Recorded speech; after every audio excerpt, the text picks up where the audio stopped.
Esta araña muy venenosa para nosotros, Lepidopteris hasselti. En, ay, la acción que tienen las toxinas en los microorganismos, por ejemplo, es este importante factor de virulencia que da esta responsabilidad de carácter no y evasivo en el huésped, ¿no? A quien eh, lo contagia, ¿no? Por ejemplo, como la toxina que produce la bacteria del tétano, ¿no? Esta bacteria, la Clostridium tetani, pero así también en la naturaleza, en los animales que producen estos venenos, en el cual están las toxinas, tienen dos funciones. Una es como esta parte para poderse alimentar, que es depredadora, ¿no? Como en las arañas, serpientes, en medusas, en los alacranes, como vemos en esta imagen, el Titius trivitatus, que es originario de Argentina, en esa zona. Y también lo utilizan mucho en el veneno, las toxinas como defensa, ¿no? Para protegerse eh, de ello, ¿no? De los ejemplos más famosos, ¿no? Que podemos encontrar en la naturaleza, pues está la toxina botulínica, que se deriva de una bacteria, que pues hasta se utiliza en cosmética, ¿no? O sea, para quitar a las arrugas, claro, a ciertas dosis. Tenemos la toxina, la tetrodotoxina, ¿sí? Que en realidad se encuentra en el pez globo. Ok, El pez les globo. estaba platicando, ¿no? Justo en esta diapositiva, la toxina botulínica, ¿no? Les decía de los ejemplos más famosos, que se utiliza incluso en cosmética.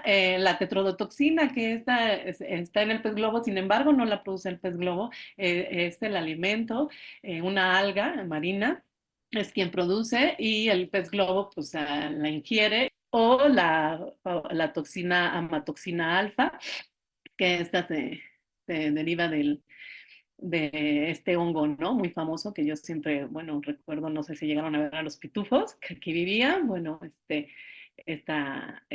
hongo produce esta toxina, ¿no? Que también es muy tóxica. Algo de lo que sobresale de las toxinas es su estructura, ¿no? Pueden ser tanto moléculas muy pequeñas, o sea, ciertos péptidos de entre 10 a 50 aminoácidos, ¿no? En su secuencia, como la que se produce en el veneno de los alacranes. Esta se deriva, por ejemplo, de este alacrán que les presenté al inicio, la TT2B, en todos los animales venenosos, o bien pueden ser tan grandes como proteínas, ¿no? Como la tetánica, ¿no? Como vemos en la imagen. Y entonces ellas pues entran en contacto con los tejidos del cuerpo y pues actúan en las macromoléculas biológicas, ¿no? Van dirigidas hacia enzimas, hacia receptores celulares, y hacia allá nos vamos hacia unas proteínas, las que se producen, estas toxinas que se derivan del veneno de los animales ponzoñosos. Sus toxinas van dirigidas hacia este tipo de proteínas que se llaman canales iónicos. Estas son proteínas integrales de membrana, que se encuentran en todas las células, ¿no? Okay. Les contaba de los canales iónicos, que son estas proteínas integrales de membrana que forman poros acuosos en las células. Se encuentran en todas las células y muy importantes en las células excitables, como las neuronas y las células musculares. Ellos permiten un flujo de iones a través de los espacios tanto del citoplasma como hacia el intracelular, ¿no? Como extracelular, este intercambio de iones se mueve, hay un flujo de iones que se mueve a través de ellos, eh, de acuerdo a su gradiente electroquímico, esto es, de acuerdo a su carga y su concentración. Tenemos algo importante que pueden ser activos, ¿sí? Tienen tanto selectividad hacia cationes, aniones. Los importantes son, atraviesan, tenemos canales selectivos a sodio, a calcio, a cloruro. Hay canales acuaporinas, ¿no? Donde se atraviesan moléculas de agua, pero también pueden ser solo catiónicos, solo aniónicos, ¿no? Pero muchos de ellos pues tienen alta selectividad y pues conductancias que van desde 1 a 500 picosiemens, ¿no? Dependiendo cuál sea su función.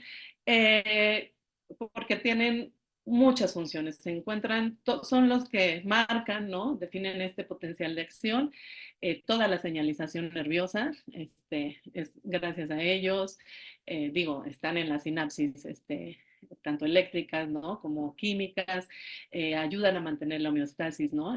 En el cuerpo de los iones, ¿no? Este equilibrio iónico dentro y fuera de las células y llevan a cabo muchas funciones biológicas, ¿no? Como la expresión de ciertos genes, ¿no?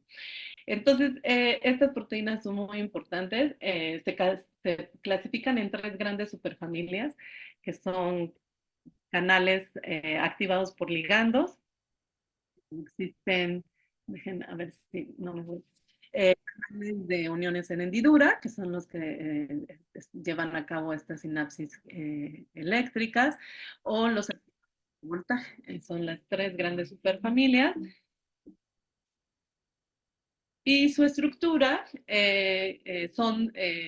contiene, dependiendo en qué familia o qué funcionalidad tengan, en qué familia corresponda, con su clasificación, ellos se presentan segmentos transmembranales. Hay desde quienes tienen solo dos segmentos transmembranales hasta los que tienen, son enormes, ¿no? Como en las uniones GATT, ¿no? Que son muy complejos, ¿no? Secuencias. Aquí lo importante, por ejemplo, en esta estructura que presento, son los canales activados por voltaje, que se abren o se cierran en respuesta a los cambios del potencial de membrana en las células y tienen generalmente, por ejemplo, los de sodio, los canales de sodio o de potasio o de calcio, tienen 6 segmentos transmembranales.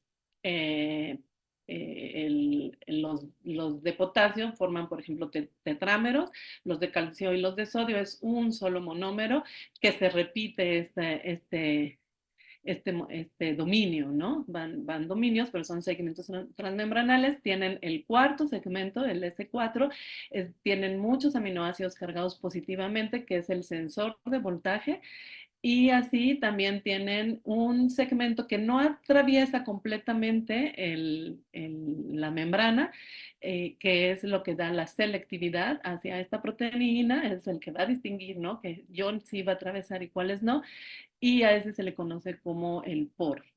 Entonces, presentan estas diferentes estructuras. Tienen también subunidades auxiliares, alfa, betas, que regulan la actividad también así de estas proteínas. Algo importante es su compuerta, ¿no? El que se le conoce como un gating, que es quien te abre o cierra el canal, ¿no? Puede estar de manera muy general, en tres modelos físicos, ¿no? Que puede estar abierto, cerrado o bien inactivado, ¿no? Que es que está abierto, pero hay una estructura que se ha visto dentro de su secuencia de aminoácidos que se conoce mucho como el Bolanche, que bloquea, ¿no? Hace un bloqueo en el canal, ¿no? Entonces, puede de manera general estar en estos tres estados. Y su modulación, que es muy importante, ¿no? ¿Qué es lo que hace que se abran estos canales o se cierren, ¿no? Que puedan conducir o no así el flujo de iones. Eh, eh, ¿Cómo se controla este gating? Ha sido a través de ligandos, ¿sí? Como acetilcolina, por ejemplo, por fosforilación, que tienen varios dominios que los pueden fosforilar o desfosforilar, así modulando su actividad, el voltaje, ¿sí? o bien mecánicamente, ¿no? Por un estrecho movimiento en la membrana que haga que estos canales, estas proteínas se abran o se cierren. Sin embargo, bueno, no es que sea solamente uno, ¿no? Dependiendo la proteína, puede tener uno o más modulaciones, ¿no? Por ejemplo, aquí me llama muchísimo la atención, estos canales, los TRPV1, fueron uno de los que están en el sistema sensorial, eh, como de los últimos que se descubrieron, que se clonaron y que se estudian, que es modulado, vean, por muchísimos eh,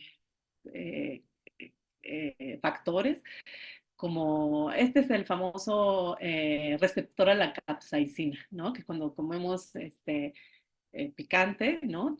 En los chiles pues está la capsaicina y es el que provoca que este canal es un catiónico que se abra y entonces que sentemos este ardor, este dolor, ¿no?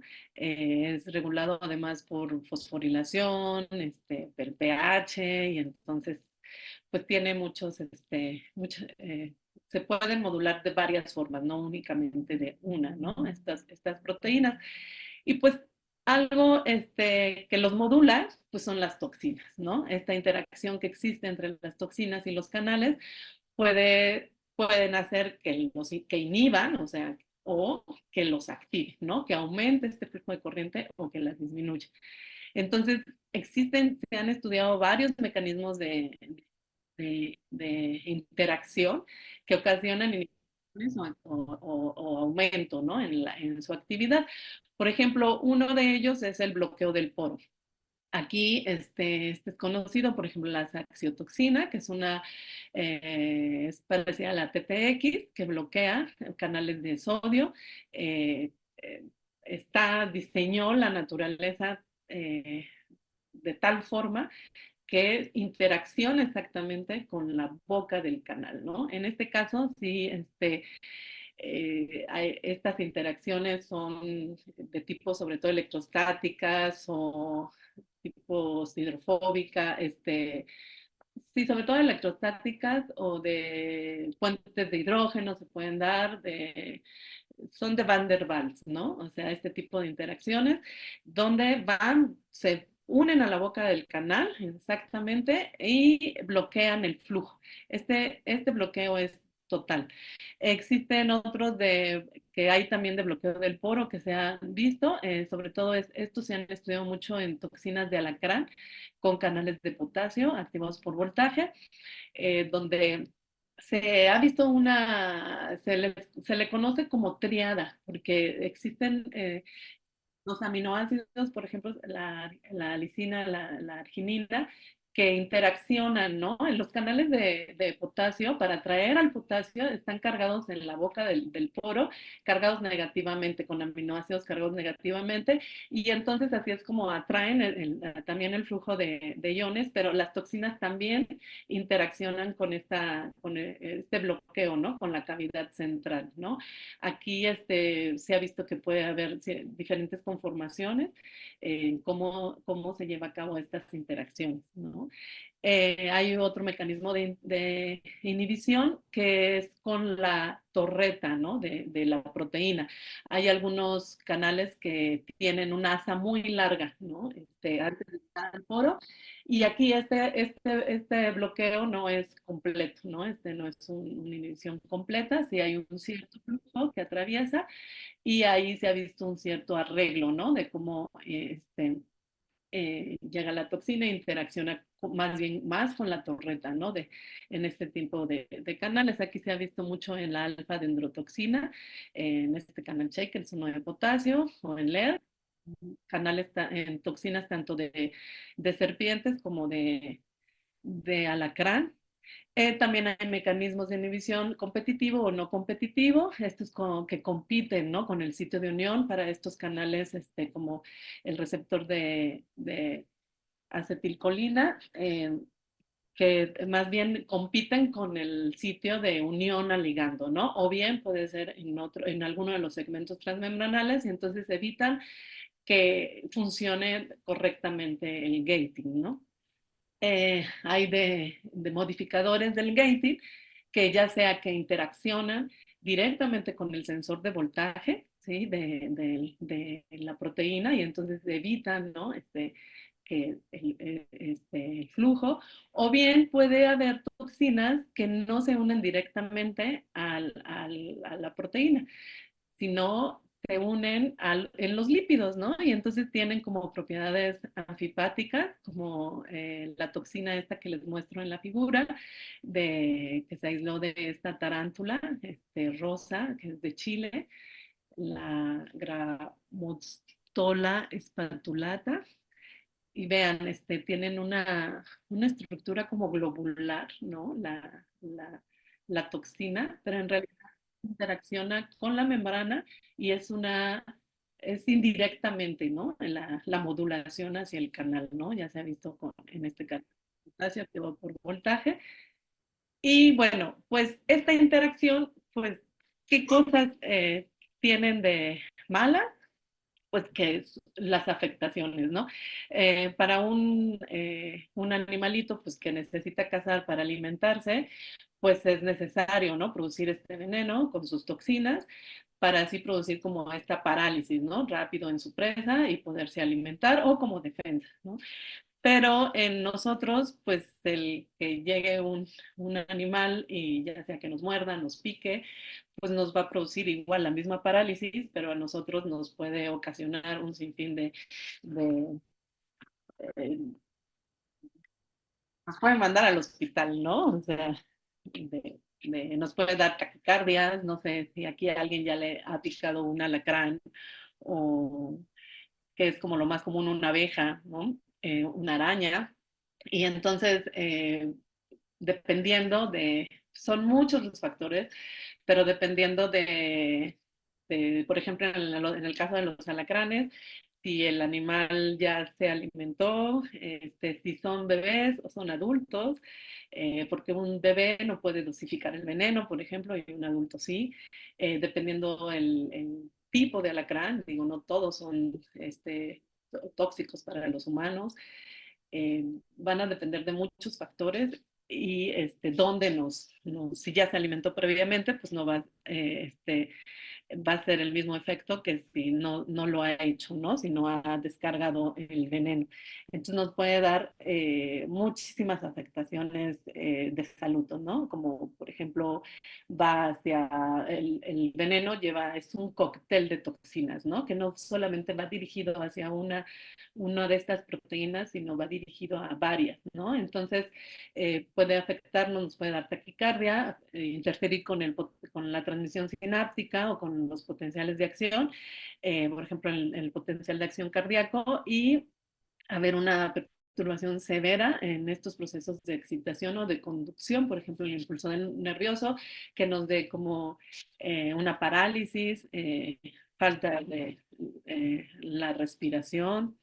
Hay los canales, las toxinas modulan a canales de sodio, se han encontrado de sodio, de potasio, de cloruro, de calcio, eh, los que van dirigidas hacia, por ejemplo, a canales de sodio y bloquean, pues van a evitar la excitación.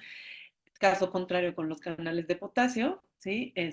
Al inhibir la corriente de canales de potasio, pues va a haber una sobreexcitación. Entonces, en realidad es como un shock, ¿no? O sea, porque va a depender mucho hacia qué es, ¿no? Este cóctel, ¿no? Que tenga el veneno. Se han visto también, no solamente van dirigidos sí a canales iónicos, pero también hay procesos neuroquímicos, ¿no? Hay una liberación desorganizada de neurotransmisores. Por ejemplo, aquí en la imagen, hay el envenenamiento se lo dan a estos ratoncitos con el veneno de alacrán y pues se observan muchas manifestaciones tanto parasimpáticas como simpáticas, ¿no? Desde broncoconstricción, calambres musculares, náuseas, vómitos, hasta taquicardias, sudoración, ansiedad, ¿no? Hiperglucemia, es un conjunto de cosas que puede ocasionar. Cuando trabajaba con los venenos, algo que a mí me impactó, por ejemplo, son el veneno de estos caracoles llamados conus, que tienen un caparazón, su concha es muy bonita, entonces ha sido muy cotizada y incluso hay quienes coleccionan estas conchas y ha causado, bueno, quienes se dedican pues a capturarlos, ¿no? Pero esto causó, pues, en algún momento muchas muertes. Una toxina, por ejemplo, es muy tóxico el C. geographus. Este caracol se le conoce como cigarrillo porque ellos tienen un arpón y sueltan un arpón y es donde al clavar epidérmicamente, te produce te inyecta el veneno. Entonces, estos se le conoce como caracol cigarrillo porque dice que en lo que te fumas un cigarro es el tiempo que tienes de vida, ¿no? Este, pero bueno, no todos, hay como 1500 especies de caracoles. Aquí en México existen, digo, estos no. La ventaja es que a veces están muy profundamente en en el mar, entonces no es que sean que tengamos contactos con ellos, ¿no? En México, donde se encuentra estos conos, el C. californianus, por ejemplo, está en la zona de la Baja California Norte, pero también se encuentran en el Caribe, ¿no? En la zona del Caribe, este tipo de caracoles que se han estudiado mucho sus toxinas. Pero bueno, no todo es malo, ¿no? En esta interacción entre las toxinas y los canales iónicos también hay muchos beneficios eh, que se deriva de esta interacción, ¿no? Uno es que son muy selectivos. Estas toxinas son realmente muy selectivas y tienen una potencia impresionante, ¿no? Actúan desde el picomolar, ¿no? Nanomolar, ¿no? Se ha visto desde picomolar que su toxicidad para interaccionar, ¿no? Para causar esta inhibición o actividad en el flujo iónico de los corrientes. Por lo tanto, pues se ha impulsado muchísimo como herramientas biológicas. La selectividad se ha visto, por ejemplo, en la familia de canales de potasio. Es muy grande, es de la más estudiada y también de donde se han estudiado mucho las toxinas.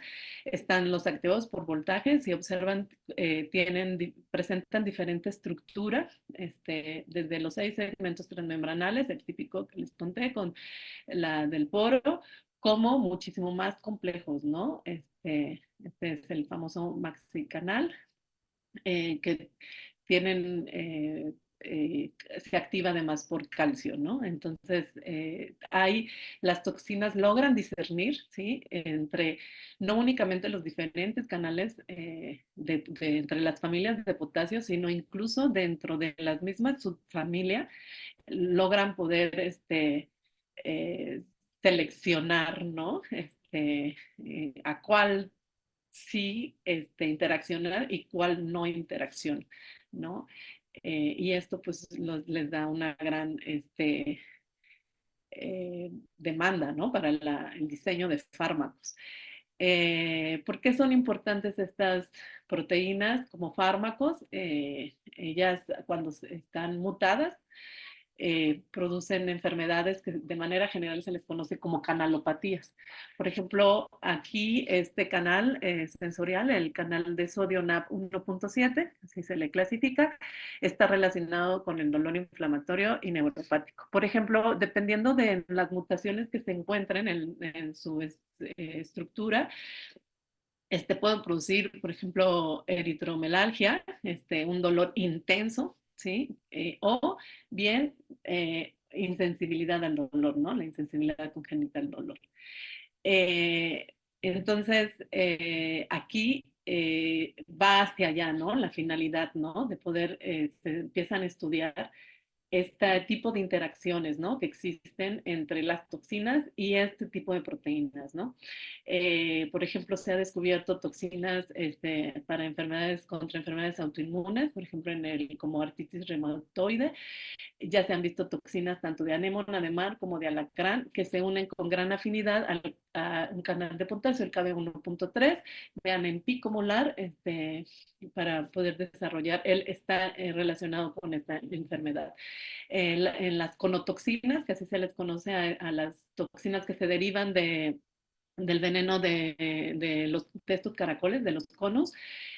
También se están desarrollando fármacos con interacciones, por ejemplo, en este caso no competitivas, la alfa-conotoxina, con receptores, por ejemplo, de acetilcolina, este, varios que están relacionados con enfermedades como de Parkinson, Alzheimer, esquizofrénica, ¿no? El dolor neuropático también se ha visto estas conotoxinas. Un ejemplo que ya existe en la farmacéutica es este fármaco que ya se vende bajo el nombre de Ciconotide, que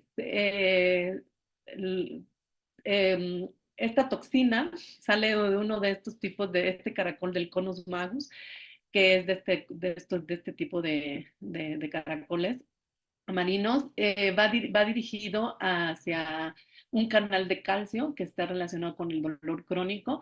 Es 100 veces superior a la morfina. Vean, esta es la estructura que presenta. Y obviamente es para pacientes en fase terminal, ¿no? Pero es un fármaco que ya llegó, ¿no? A la farmacia, porque para llegar allá es todo un reto. ¿Para qué se han utilizado también las toxinas? Para discernir las corrientes iónicas. Ayudaron para conocer cuando se estaba estudiando quién generaba, ¿no? Estas corrientes en el potencial de acción. Pues observaron que era el sodio, el potasio y la tetrodotoxina, la sensotoxina son las que ayudaron como adición a, a estudiar, ¿no? Que se trataba de que era originada por una corriente entrante de sodio, ¿no? Que la toxina la inhibía completamente, ¿no? Entonces podían discernir entre una y otra, ¿no? Se utilizan muchísimo para el estudio. Otro, han servido mucho las toxinas como para estudiar la estructura, función de todas estas canales. Eh, al interaccionar con diferentes partes, ¿no? De las proteínas, entonces han servido como sondas moleculares, ¿no? Para saber qué pasa, ¿no? Si yo bloqueo esta parte o no. O incluso para cuantificar, ¿no? El número de proteínas que existen, ¿no? Han logrado, se utilizan. Las herramientas para estudiar este tipo de interacción son muchas, ¿no? Desde la resonancia magnética nuclear, cristalografía en rayos X, microscopía electrónica, espectroscopía de fluorescencia, o hay mucho el modelado molecular, ¿no? En las simulaciones, ¿no? El DOCI, para ver cómo está la interacción y para llevar a cabo, ¿no? En el diseño de fármacos. ¿Cómo se obtienen? Las toxinas, dependiendo del animal donde se va a extraer el veneno, se puede haber una colecta u ordeña, así es en el caso, por ejemplo, de los alacranes. Aquí en tiempo, donde trabajan muchísimo esto es en el IBT, en los alacranes del doctor Posani. En tiempo de lluvias contratan incluso muchísima gente para colectar muchos eh, eh, alacranes, ¿no? El alacrán en México, el más venenoso, se encuentra, por ejemplo, en Nayarit, pero la ventaja es que está en un pantano, ¿no? Pero uno de los que son muy venenosos en México es en Morelos, ahí se, se estudia mucho. Les dan un pequeño toque eléctrico, una pequeña descarga al alacrancito para que a partir del aguijón descargue el veneno. Las serpientes, igual la ordeñan, apretándole el, por la cabeza, ¿no? Se obtiene muy poquito, por ejemplo, son 2 miligramos que se obtienen de veneno por alacrán. Entonces el veneno realmente es muy valioso, muy cotizado. En el caso de los conos, aquí se centrifugan.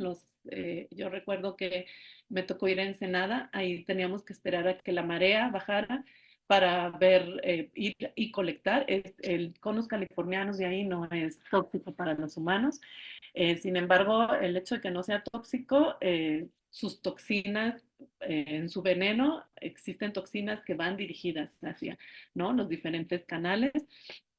Y bueno, aquí lo que se hacía, se ponían los caracoles primero a centrifugar para obtener el animal y así extraer el aparato venenoso, ¿no? Y ese ya se homogenizaba y se le daba un tratamiento. Una vez que se tiene el veneno, la separación de las toxinas se lleva a cabo por HPLC, por cromatografía de líquidos de alta resolución. Y bueno, el compuesto porque pues tiene no solamente las toxinas, sino tiene muchos nucleótidos, enzimas, lípidos, proteínas, que dentro de él, ¿no?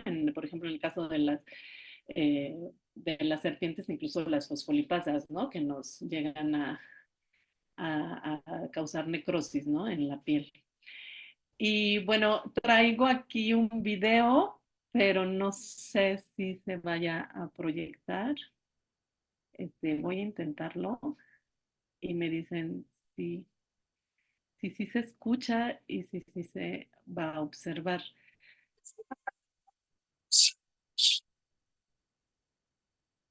El veneno de serpiente, un arma fatal o un remedio milagro. En realidad sirve tanto para la producción de antídotos como para la investigación científica. Cada año las mordeduras de serpiente matan alrededor de 100.000 personas en el mundo, más que el cólera. En esta empresa, con sede en el sudeste de Francia, se utilizan altas tecnologías para la producción de veneno. Este laboratorio de alta seguridad alberga 70 especies de serpientes. Las especies que tenemos aquí vienen de todo el mundo y los productores de antídotos están intentando desarrollar productos regionales antiveneno. Necesitamos tener todas estas especies. Serpientes y escorpiones se almacenan y alimentan en una habitación mantenida a niveles de temperatura y humedad muy controlados. Una vez al mes se les extrae el equivalente a unas cucharadas de veneno. Estas pueden producir una gran cantidad de moléculas que se utilizan en aplicaciones farmacológicas a nivel del sistema nervioso, músculos, riñones, el corazón y la circulación sanguínea. Las cantidades que obtenemos son muy pequeñas y pueden parecer muy caras. Los precios del veneno de serpiente varían entre los 500 y los 4.000 euros por gramo. Los científicos están convencidos de que el veneno de serpiente todavía guarda muchos secretos. Esperan poder desvelarlos y ofrecer nuevos tratamientos en el futuro.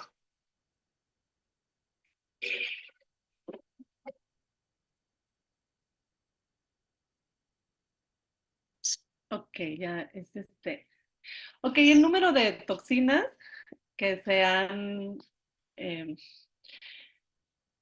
en realidad son miles, ¿no? Y son muy pocas las que realmente de especies de animales ponzoñosos que se han estudiado, ¿no?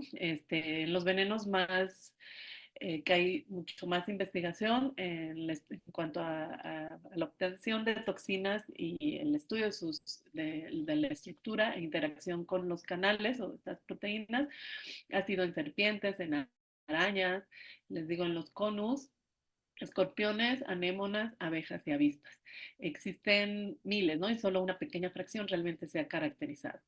Eh, ¿Cómo se estudia, además de hacerlo computacionalmente?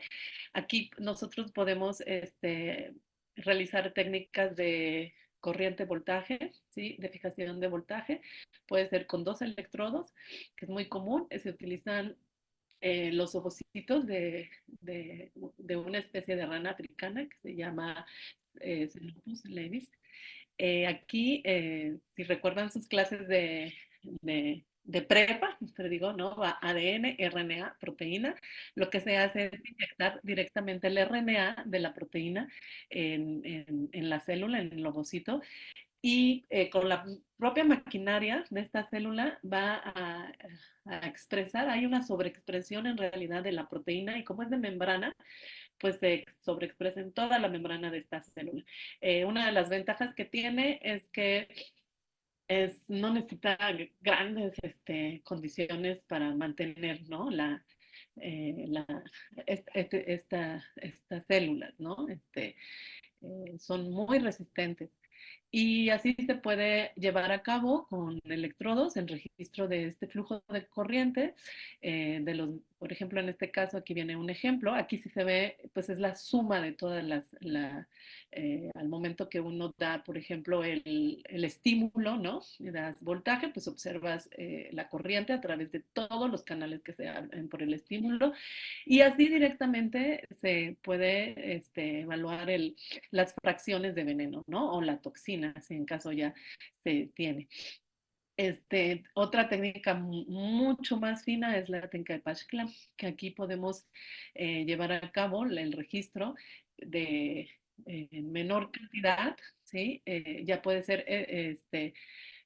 tanto heterólogo como el anterior, como ya en el tejido in vivo, ¿no? O in vitro.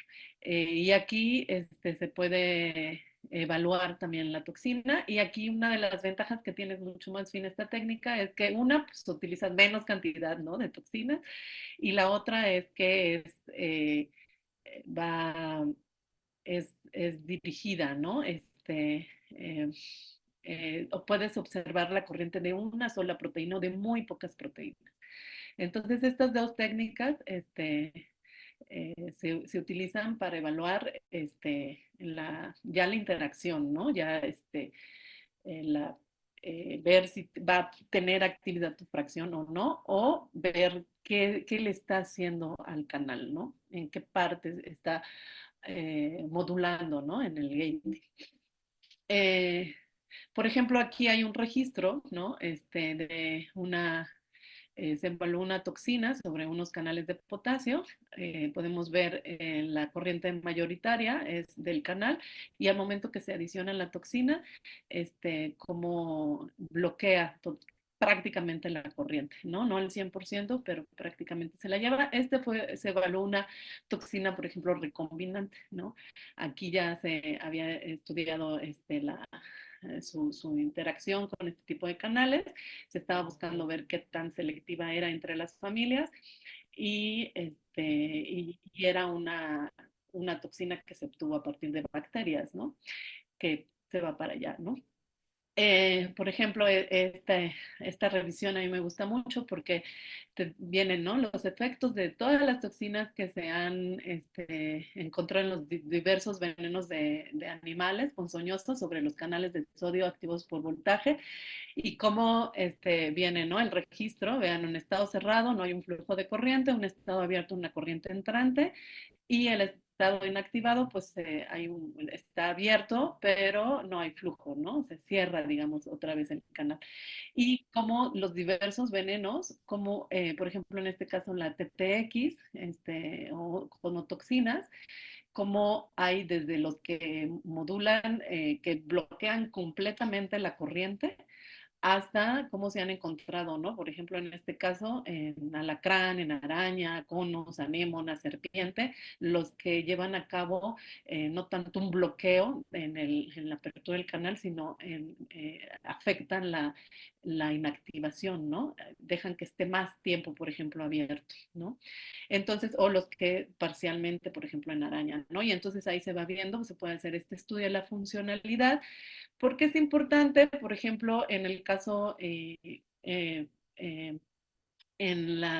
una mutación en enfermedades como en epilepsia, ¿no? Que se originan por mutaciones, por ejemplo, en el canal NAP 1.1, que este canal de manera normal se encuentra abierto, al estar activo, funcionando adecuadamente, pues genera la apertura de canales de calcio y la liberación de GABA, ¿sí? De la neurona presináptica, de sus almacenes, ¿no? El GABA, y entonces hace que la célula postsináptica, pues entre en un estado de no excitabilidad, ¿no? Entonces es como funcionaría, perdón, normalmente.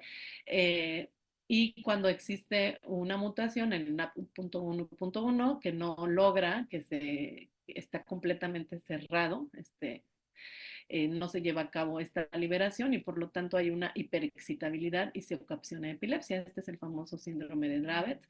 Y para por ejemplo, ya se han hecho estudios con estas toxinas, la HM1A y la HM1B, derivados de una tarántula, donde al adicionarlo aquí lo que hacen es que activan la corriente, ¿no? Activan la apertura de los canales de sodio y por lo tanto evitan que haya una hiperexcitabilidad, ¿no?